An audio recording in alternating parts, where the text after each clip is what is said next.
तो जुलाई के महीने के बारे में हम लगातार चर्चा कर रहे हैं और ये मकर लगन के लिए वीडियो रहेगी। अगर आपका मकर लगन है तो कुछ स्क्रीन पे जो आप चार्ट इस तरीके से देख पा रहे हैं, इसी तरीके की प्लेसमेंट आपको आपके चार्ट में नजर आएंगी।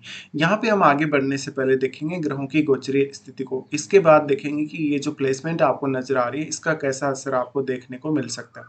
सबसे पहले अगर गोचरीय स्थितियों में बात करें तो सूर्य को देखते हैं। सूर्य 15 जुलाई तक मिथुन राशि में गोचर करने वाले हैं और इसके बाद ये कर्क राशि में प्रवेश कर जाएंगे। बुध का गोचर 17 जुलाई से कर्क राशि में है और ये वक्री कंडीशन में रहेंगे कर्क राशि में।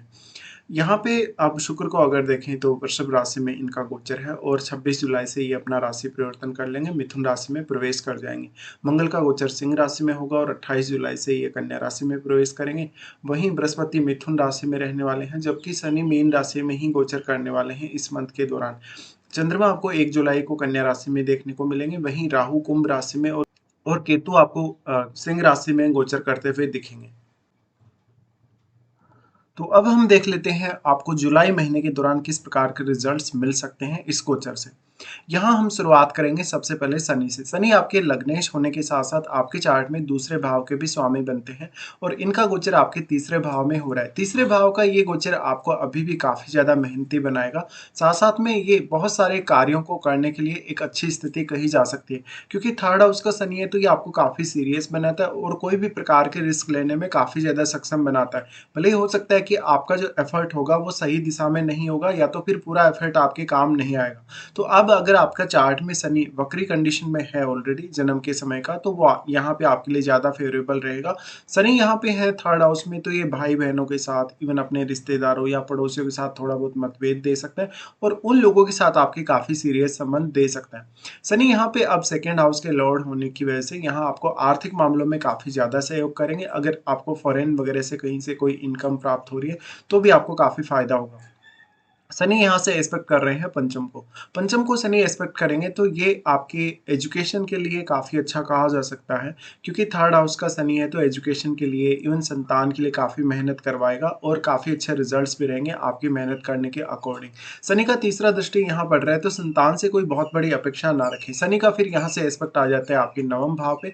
नवम भाव पे एक्सपेक्ट आता है तो ये आपको लंबी दूरी की यात्रा करवा सकता है, कोई आध्यात्मिक टूर करवा सकता है। साथ ही आपको हायर एजुकेशन के पर्पज से अगर विदेश जाना है या इवन विदेश में रहना है तो आप वो कार्य भी कर सकते हैं। इसके साथ साथ अगर देखा जाए तो शनि आपके 12th हाउस को एस्पेक्ट कर रहे हैं। 12th हाउस अब गुरु का ही घर है, जहां अब शनि ट्रांजिट कर रहे हैं वो भी खुद गुरु का ही घर है। ऐसे में आप देखिए कि आपके चार्ट में शनि का 12वें घर से कोई संबंध है या नहीं। हो सकता है आपका जो शनि है वो एक्सपेक्ट कर रहा हो, या फिर हो सकता है आपका शनि 12वें घर में ही बैठा हो। तो इस मामले में अब ये देखा जा सकता है कि शनि यहाँ आपको फॉरेन ट्रेवल और फॉरेन सेटलमेंट में काफ़ी मदद कर पाएंगे। साथ साथ में फॉरेन से आपके लिए कुछ इनकम सोर्सेज का भी मिलना संभावित हो जाएगा। तो इस प्रकार का जो शनि रहेगा ये आपका काफ़ी हार्डवर्किंग फेज है। अगर आपको शनि की महादशा भी चल रही है तो और भी ज़्यादा हार्डवर्क आपको करना ही होगा। उसके बाद हम यहाँ देख लेते हैं गुरु को। गुरु आपके चार्ट में तीसरे भाव के स्वामी और 12वें भाव के स्वामी बनते हैं। गुरु का गोचर हो रहा है आपके छठे भाव में। छठे भाव का गुरु वास्तव में आपके कैरियर के लिए बहुत ही ज्यादा अच्छा काम करेगा। इसके अलावा वो आपको फाइनेंस के मामलों में ज्यादा से ज्यादा अलर्ट बनाएगा। अगर आपके ऊपर कोई लिटिगेशन या ऐसा कोई मामला चल रहा है या आपका किसी से झगड़ा हुआ है, विवाद हुआ है, तो उन मामलों में गुरु आपको बेहतर अंडरस्टैंडिंग प्रोवाइड करेंगे। गुरु यहाँ पे आपके चार्ट में तीसरे भाव के स्वामी होने की वजह से कैरियर में ज्यादा से ज्यादा मेहनत करने के मामले में यहाँ इनका सपोर्ट आपको मिल सकता है। इसके अलावा आपका पहले से कोई ऐसा समस्या है जहां पर आपको प्रॉपर्टी को लेकर विवाद हुआ है या अपने कार्यस्थल पर आपका किसी से विवाद हुआ है, तो उस मामले में गुरु आपका काफी ज्यादा साथ देंगे और यहाँ पर आपका जो कम्युनिकेशन है अपने कार्यों में वो भी काफी बेटर देखने को मिलेगा। यहाँ पर गुरु के होते हुए आप इस हाउस से संबंधित डिसीजन काफी वाइजली ले सकेंगे। हालांकि यहाँ सूर्य भी साथ रहने वाले हैं। लगभग 15 जुलाई तक की जो सूर्य की स्थिति है वो यहाँ है, तो ऐसे में अपने बॉस या अपने कलीग्स के साथ थोड़े रिलेशंस पे भी आपको ध्यान देना चाहिए। यहाँ पे फिर अगर देखा जाए तो गुरु जो है वो आपके चार्ट में 12वें घर के स्वामी है, तो ऐसा जो गुरु होगा वो आपको फॉरेन सेटलमेंट में या फॉरेन टूर में काफी सपोर्ट करेगा। गुरु का यहाँ एस्पेक्ट सबसे पहले आएगा आपके 10th हाउस पे। 10th हाउस पे एस्पेक्ट आएगा तो ये करियर के लिए तो बहुत ही ज़्यादा अच्छा कहा जा सकता है। अगर आपको करियर में कोई भी फैसले लेते हुए नहीं दिख रहे आप, तो ऐसे में यहाँ एक बेहतर प्लानिंग का मौका हो सकता है। इसके साथ-साथ 10th हाउस में बैठे हुए ग्रह पर आप ज़रूर विचार कर लें। यहाँ पे फिर इनका जो एस्पेक्ट है वो आ जाता है आपके 12th हाउस पे। 12th हाउस पे एस्पेक्ट रहेगा तो ये आपको foreign tour, even foreign settlement के मामलों में बेहतर अंडरस्टैंडिंग देंगे और साथ ही साथ आपकी सिक्स्थ सेंस को बढ़ाएँगे। यहाँ पे अब क्योंकि सूर्य जब तक साथ है गुरु के, तब तक आपके लिए ये जो गुरु से संबंधित भाव है, जैसे 12वां भाव है, 3rd हाउस है, इनसे संबंधित कार्य करना थोड़ा ईज़ी ज़रूर हो जाएगा। भले ही 3rd हाउस में यहाँ शनि ट्रांज़िट कर रहे हैं, तो आपका मेन फ़ोकस 3rd हाउस पे रहने ही वाला है इस मंथ में। उसके बाद गुरु का एस्पेक्ट आ जाता है आपके 2nd हाउस पे। 2nd हाउस पे जो एस्पेक्ट रहेगा ये काफ़ी ज़्यादा अच्छा रहेगा, अपनी अर्निंग्स को मैनेज कर पाएँगे आप। इसके साथ-साथ यहाँ राहु पर गुरु का एस्पेक्ट है, तो राहु के अगर कोई नकारात्मक परिणाम हुए, तो यहाँ गुरु की दृष्टि से वो काफ़ी ज़्यादा बैलेंस में रहेंगे। उसके बाद हम बात करते हैं मंगल के बारे में। मंगल आपके 4th लॉर्ड है और आपके चार्ट में वो 11वें घर के भी स्वामी हैं। मंगल का गोचर आपके 8th हाउस में हो रहा है, जहाँ वो केतु के साथ स्थित हैं। ऐसे में घर परिवार के सदस्यों के साथ किसी भी प्रकार का लड़ाई झगड़ा या विवाद करने से बचें और इन मामलों में आपको कोई भी गलत डिसीजन लेने से भी बचना होगा। साथ-साथ में अब अष्टम भाव से आपको गेन मिलने की संभावना काफ़ी ज़्यादा बढ़ जाती है और आपकी एक्सपेक्टेशन भी उतनी ही ज़्यादा बढ़ जाती है। यहाँ पर मंगल और केतु दोनों ही मिलकर काफ़ी ज़्यादा विस्फोटक स्थिति बता रहे हैं और ऐसे में कहीं न कहीं एक विस्फोटक स्थिति होने की वजह से इसका प्रभाव मैरिड लाइफ है या आपका अपने इन-लॉज़ के साथ जो रिलेशनशिप है, उस पर बहुत ही नकारात्मक असर पड़ सकता है। मंगल यहाँ से एस्पेक्ट कर रहे हैं अपने ही भाव को। यहाँ मंगल कुछ हद तक आपको प्रोटेक्ट करने की कोशिश करेंगे। 11वें भाव के मामलों में यहाँ आपको मंगल का एनर्जी मिल रहा है, तो हो सकता है आपकी कोई बहुत बड़ी अपेक्षा जो लंबे समय से चली आ रही थी, वो एकदम क्विकली पूरी होगी। यहाँ पे फिर मंगल का एस्पेक्ट आपके 2nd हाउस पे रहेगा, जहाँ वाणी को लेके कुछ दिक्कतें सामने आ सकती हैं। हो सकता है कि कभी-कभी आप बहुत ज़्यादा मैनिपुलेटिंग होंगे या बिना सोचे-समझे बोलेंगे, ऐसा यहाँ पर चांस बन सकता है। अब क्योंकि यहाँ एक एनर्जेटिक प्लैनेट है मंगल, मंगल एनर्जेटिक प्लैनेट होने की वजह से राहु पर जब इस तरीके से मंगल एस्पेक्ट कर रहे हैं, तो राहु से संबंधित अपेक्षाओं में भी काफ़ी तीव्र वृद्धि करेंगे और क्योंकि राहु का डिस्पोजिटर आपका लग्नेश भी है, इसलिए डायरेक्टली और इनडायरेक्टली इसका प्रभाव सिर्फ़ और सिर्फ़ आपके ऊपर ही पड़ने वाला है। फिर यहाँ से मंगल का एस्पेक्ट आ जाएगा 3rd पे। 3rd पे यहाँ मंगल का एस्पेक्ट आएगा तो ये आपको हार्ड वर्क करने में मदद करेगा, कोई भी प्रकार का टूर वगैरह करने में मदद करेगा। इसके बाद हम देखते हैं शुक्र को। शुक्र अपने ही भाव में गोचर करने वाले हैं इस मंथ में। इनका गोचर आपके 5म भाव में होगा, साथ ही ये आपके चार्ट में 10वें भाव के भी स्वामी हैं। तो इनका गोचर आपके लिए आर्थिक मामलों में, लव लाइफ के मामलों में, संतान से जुड़े पक्षों के लिए कुछ हद तक अच्छा रह सकता है, क्योंकि पंचमेश खुद शुक्र ही है और अपने ही भाव में अगर गोचर कर रहे हैं तो ये काफ़ी अच्छा माना जा सकता है।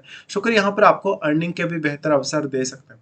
यहाँ पर लेकिन कहीं न कहीं आपको थोड़ा ज़्यादा क्रिएटिव बनना होगा और काफ़ी स्मार्ट भी। शुक्र का एस्पेक्ट रहेगा 11वें घर पे, जहाँ पर 11th लॉर्ड जो खुद हैं मंगल, उनका भी एस्पेक्ट है। ऐसे में यहाँ इस हाउस से संबंधित आपकी बहुत सारी अपेक्षाएँ पूरा होने के चांसेस रहेंगे और शुक्र का यहाँ दृष्टि डालना आपके नेटवर्क में काफ़ी ज़्यादा विस्तार लाएगा। उसके अलावा देखा जाए तो फिर शुक्र 26 जुलाई से अपना राशि परिवर्तन कर रहे हैं और शुक्र जा रहे हैं आपके छठे भाव में। छठे भाव में शुक्र जा रहे हैं तो ये आपके खर्चों को बढ़ाने वाला होगा और मैरिड लाइफ में भी कुछ समस्याएं हो सकती हैं। इसके बाद हम देखते हैं बुध को। बुध आपके चार्ट में छठे घर के स्वामी और आपके चार्ट में वो 9वें घर के स्वामी बनते हैं और 7th हाउस में ट्रांजिट कर रहे हैं। 7th हाउस में ये ट्रांजिट कहीं न कहीं आपको पार्टनरशिप से रिलेटेड डिसीजन लेने के लिए और बाकी अन्य मामलों के लिए थोड़ा कन्फ्यूजन में लाएगा, क्योंकि यहाँ पर बुध जो है वो वक्री कंडीशन में है। वक्री कंडीशन में होते हुए यहाँ पार्टनर के साथ भी आपको बेहतर अंडरस्टैंडिंग बनाना पड़ेगा। मान लीजिए हो सकता है आपने कोई अभी-अभी ऐसा बिज़नेस स्टार्ट किया जहाँ पर आपका काफ़ी अच्छा नहीं चल रहा या आपने इन्वेस्टमेंट वगैरह ज़्यादा कर ली। तो उस स्थिति को बहुत अच्छे से ये मैनेज कर पाने में यहाँ बुध सक्षम रहेंगे। बुध का एस्पेक्ट आपके लगन पे ही होगा, तो इस तरीके से द्वैतवादी ग्रह है और अगर रेट्रोग्रेड कंडीशन में लगन पर दृष्टि डाल रहे हैं तो ये आपको काफ़ी स्मार्ट बनाता है, आपको काफ़ी डीप बनाता है और साथ ही साथ बहुत लंबे समय तक आप किसी भी एक विषय पर विश्लेषण करते रहें। यहाँ पर फिर अगर देखा जाए तो बुध का जो एस्पेक्ट है वो आपको इंटेलिजेंट ज़रूर बनाएगा, लेकिन थोड़ा कन्फ्यूजिंग भी। इसके साथ ही आपको अब कितना ज़्यादा यहाँ पे अपने ऊपर फ़ोकस्ड रहना है, इस मामले में बुध आपको ज़्यादा मदद कर सकते हैं या आपको खुद के प्रति ही बहुत ज़्यादा ज़िम्मेदार बना सकते हैं। उसके बाद हम देख लेते हैं चंद्रमा को। चंद्रमा आपके 7वें घर के स्वामी है और आपके 9वें भाव में गोचर करेंगे 1 तारीख से। 1 तारीख से 3 तारीख तक की इनकी स्थिति 9वें भाव में रहेगी, जो कि ये दिखाती है कि मैरिज के पर्पज़ से या इवन बिज़नेस के पर्पज़ से कोई दूरी की यात्रा हो सकती है। यहाँ चंद्रमा आपके लिए बहुत सारी ऐसी एक्सपेक्टेशंस लाएगा जहाँ पर आप अपनी हायर लर्निंग पे फोकस कर सकें या बहुत कुछ आप यहाँ सीखेंगे। चंद्रमा के यहाँ होते हुए बेसिकली चंद्रमा यहाँ प्रभाव डाल रहे हैं थर्ड हाउस पे, लेकिन थर्ड हाउस में शनि स्थित है, इसलिए थोड़ा सा यहाँ आपको सोच समझकर निर्णय लेना चाहिए जब भी आपको कोई क्विकली निर्णय लेने का मौका मिलता है। फिर यहाँ से चंद्रमा आ जाएंगे आपके 10th में। 10th में चंद्रमा आएंगे तो ये कैरियर के लिए बहुत ज़्यादा अच्छा है, इवन आपका पार्टनर भी आपको कैरियर में काफ़ी सपोर्ट कर सकता है। इसके साथ साथ हो सकता है कि आपका जो पार्टनर है वो आपकी लाइफ में अर्निंग्स को लेके और बाकी अन्य मामलों को लेके काफ़ी ज़्यादा भूमिका निभाए। यहाँ पे फिर अगर देखा जाए तो आपका चंद्रमा का जो है गोचर होगा वो आपके 11th हाउस में होगा। 11th हाउस में चंद्रमा का गोचर आपको काफ़ी लालच दे सकता है, आपको पैसे का नुकसान करवा सकता है। इससे यहाँ पर आपको काफ़ी ज़्यादा स्ट्रेस और एंग्जायटी क्रिएट हो जाएगी। यहाँ का चंद्रमा रहेगा तो आर्थिक स्थिति में भी कोई बड़ा बदलाव सामने आ सकता है।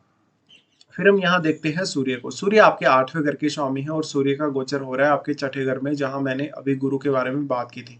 ये गोचर बहुत ही ज़्यादा इंपॉर्टेंट है क्योंकि सूर्य अष्टम के स्वामी होने के साथ साथ यहाँ विपरीत राजयोग जैसी स्थिति का निर्माण कर रहे हैं और ये कैरियर के लिए आपके लिए सबसे बेस्ट रहेगा। साथ ही अगर आपको फॉरेन से इनकम प्राप्त हो रही है, फॉरेन से किसी भी तरीके का लाभ प्राप्त हो रहा है, तो वो भी आपके लिए स्टेबल होना चाहिए। यहाँ पे फिर सूर्य का जो एस्पेक्ट है वो रहेगा 12th हाउस पे, जहाँ वो 12th लॉर्ड के साथ ही बैठ के एस्पेक्ट कर रहे हैं। तो ऐसे मामलों में यहाँ पर आपको सूर्य का साथ मिलेगा और यहाँ पर अपने बॉस या अपने कलीग्स के साथ थोड़ा सा मनमुटाव सामने आ सकता है। उसके बाद सूर्य यहाँ से अपना राशि परिवर्तन कर लेंगे और वो सप्तम में आ जाएंगे। सप्तम में आने के बाद ये परफेक्टली एक ऐसी स्थिति होगी जहाँ पर कहीं ना कहीं दो प्लैनेट्स हो सकते हैं एग्रेसिव कंडीशन में, यहाँ सूर्य रहेंगे और यहाँ बुध क्योंकि ऑलरेडी हैं वक्री कंडीशन में है, इसलिए उतना पॉजिटिव प्रभाव तो यहाँ देखने को मिले या नहीं देखने को मिले, लेकिन इस केस में आपकी मान सम्मान और रेपुटेशन और आपके कम्युनिकेशन के लिए बहुत ज़्यादा बेटर स्थिति होगी। उसके बाद हम आगे बढ़ जाते हैं। हमने यहाँ सभी ग्रहों के बारे में बात की। अब कौन-कौन से आपके लिए अच्छे दिन है, कौन-कौन से आपके लिए खराब दिन है, ये आपको बताने वाले हैं। तो यहाँ पे वैसे हम राहु और केतु के बारे में कोई खास चर्चा नहीं कर रहे क्योंकि ऑलरेडी राहु केतु का ट्रांजिट अब कंप्लीट हो चुका है और हमने इसके बारे में काफ़ी ज़्यादा चर्चा की है ऑलरेडी। तो सबसे पहले अब देख लेते हैं यहाँ पे कौन-कौन से आपके लिए अच्छे दिन हैं इस मंथ में और कौन-कौन से खराब दिन हैं। सबसे पहले अच्छे दिनों में बात की जाए तो 4, 5, 20, 21 और 24 और 25 ये दिन आपके लिए काफ़ी इम्पोर्टेंट है और काफ़ी ज़्यादा बेहतर भी। उसके बाद देख लेते हैं कौन-कौन से ऐसे दिन हैं जो आपको खराब कर सकते हैं, कहीं न कहीं आपका मूड स्विंग कर सकते हैं, आपको आर्थिक रूप से नुकसान कर सकते हैं या बाकी अन्य मामलों में भी कुछ व्यवधान ला सकते हैं। तो सबसे पहले खराब दिनों में देखा जाए चंद्रमा का गोचर जब मिथुन में होगा तो 22 और 23 को ये किसी के साथ आपका कॉन्फ्लिक्ट हो सकता है।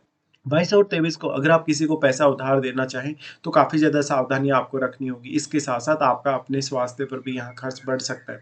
चंद्रमा का गोचर जब लियो में होगा तो ये 26 से 28 तक होगा। इस दौरान मानसिक रूप से काफ़ी ज़्यादा एंग्जायटी आएगी, काफ़ी ज़्यादा स्ट्रेस आएगा और आपका मन काफ़ी ज़्यादा गुप्त तरीके से सोचने वाला होगा। इससे आप दूसरों का माइंड रीड कर सकेंगे। कहीं न कहीं अब चंद्रमा का गोचर फिर जब धनु राशि में होगा तो 9 और 10 तारीख को होगा। 9 और 10 को ये स्थिति बनेगी कि ज़्यादातर आपके खर्चे होंगे।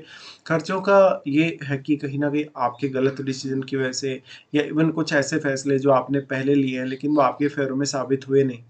तो इस तरीके से ये इनका कहीं न कहीं कुछ खराब दिन रहेंगे आप लोगों के लिए, मकर लगन वालों के लिए। फिलहाल हमने पूरा यहाँ डिस्कशन किया है। फिलहाल आपको वीडियो देखने के लिए धन्यवाद।